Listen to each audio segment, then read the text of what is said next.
essas experiências das comunidades estudantis na década de 70, né, aqui, sobretudo na Boa Viagem, Ingá, o bairro do Ingá era um reduto estudantil, não é?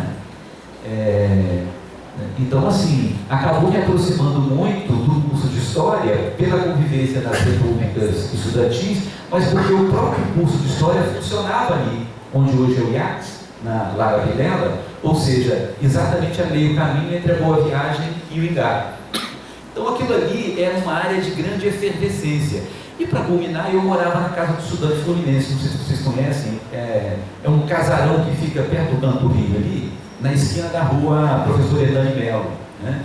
Aquilo era uma casa mantida pelo governo do estado, com 44 estudantes pobres do interior que vinham estudar aqui e não tinham como se manter. Então, como a minha família era pobre, mãe professora primária, pai desenhista, enfim, 2 irmãos vieram para cá, um deles conseguiu a vaga na Casa do Estudante e eu morei durante cerca de 4 anos na Casa do Estudante, que era uma grande república e uma grande escola também naquele momento, né? Você imagina mais de 40 estudantes morando em quartos com 4 beliches, 8 estudantes por quarto. Depois, quando a gente ficava veterano na casa, lá embaixo, onde tem uma quadra, tinha uns quartinhos para 2 a 3 pessoas. Então a gente já veterano conseguia, claro, os lugares privilegiados, que eram mais reservados e tal, mais bacana, né? Mas aí só depois de algum tempo é que a gente conseguia isso.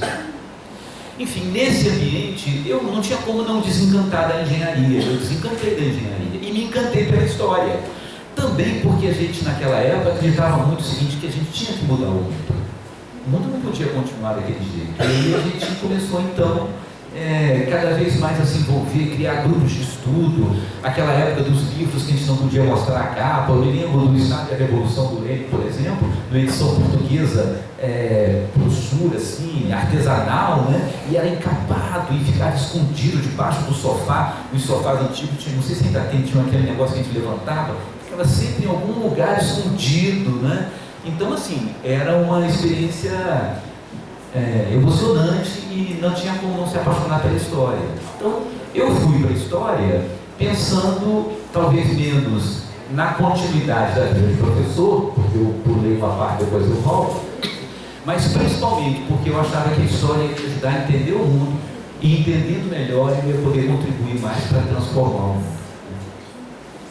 Mas assim, antes dessa minha opção de trocar a engenharia pela história, morando na Casa do Estudante, eu me envolvia muito com desenho, gostava muito de desenho. Um dia o diretor da casa falou assim: olha, tem um colégio do estado que está precisando de um professor de desenho, você não quer dar aula de desenho?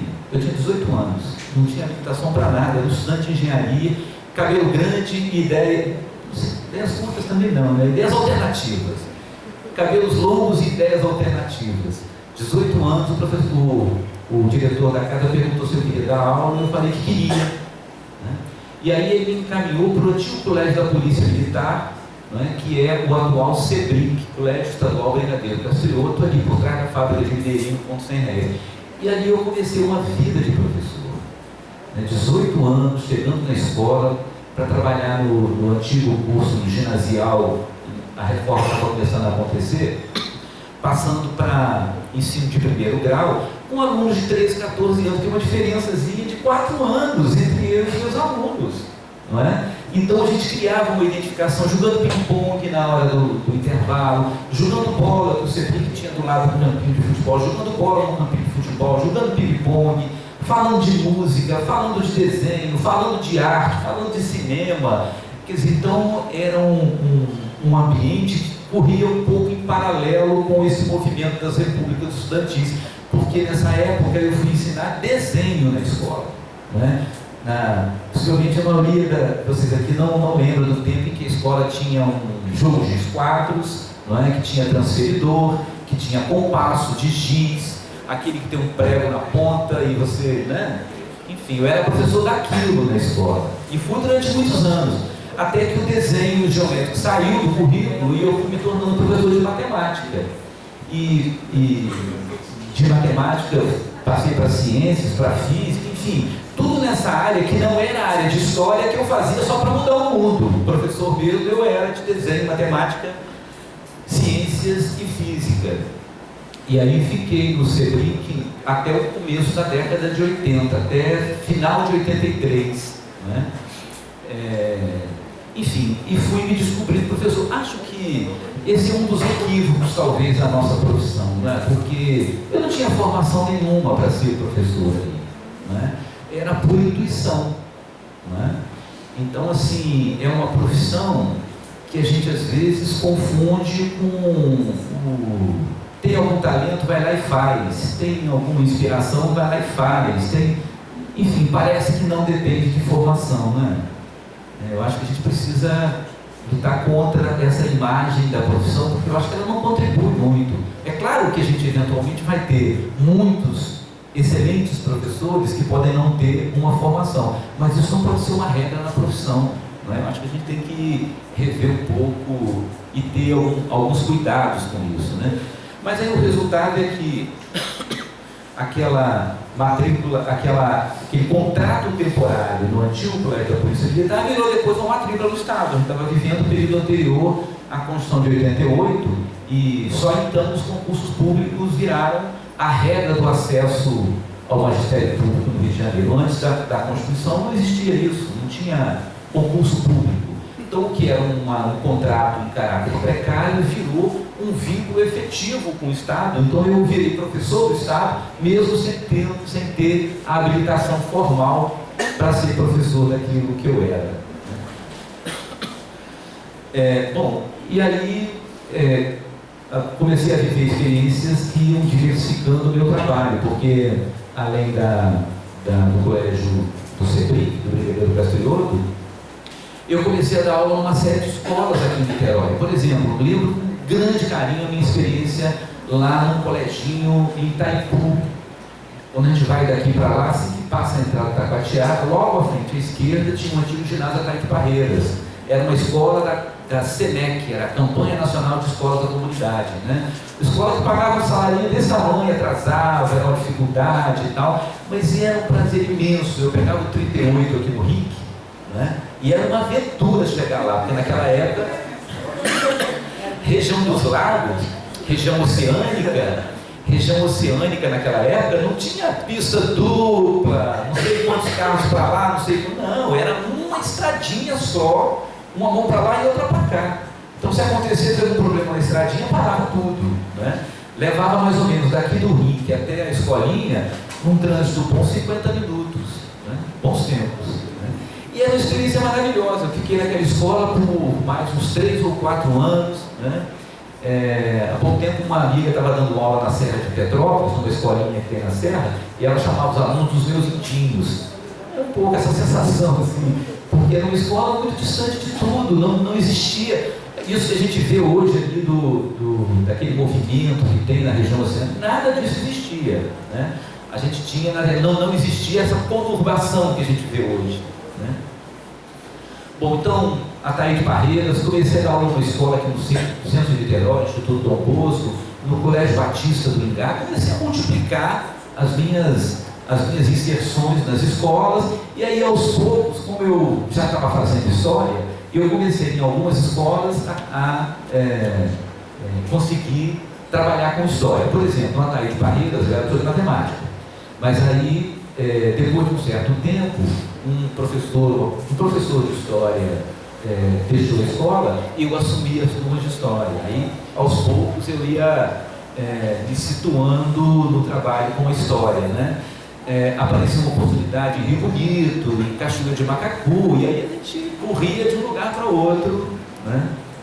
Se inventando, na verdade, aí como professor, né? Até que um dia, isso é curioso, né?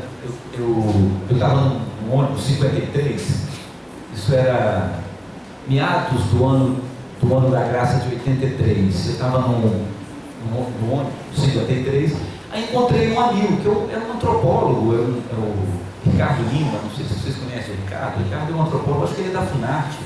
Nessa época o Ricardo estava morando em Itaperuna, porque ele fazia uns trabalhos lá de cultura popular, com objetos de famílias e tal, naquelas comunidades mais rurais, lamparinas, e que fazia porque ele estava já estava vinculado à FUNARTE, fazia a organização de um acervo lá na FUNARTE para uma exposição.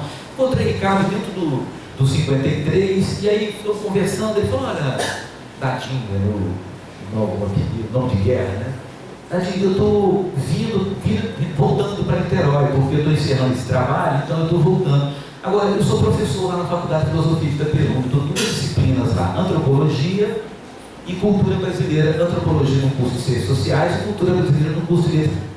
Você não quer ir lá dar aula para mim, não? Itaperuna é minha cidade de origem, né? Eu vim de lá. Aí eu estava aqui meio sem rumo, sabe aquele momento assim, dando aula em muitos lugares, mas ainda muito com aquela marca das repúblicas estudantis, ainda muito envolvido em movimentos musicais aqui, Patrícia. A gente tinha um regional, de cara na Boquinha.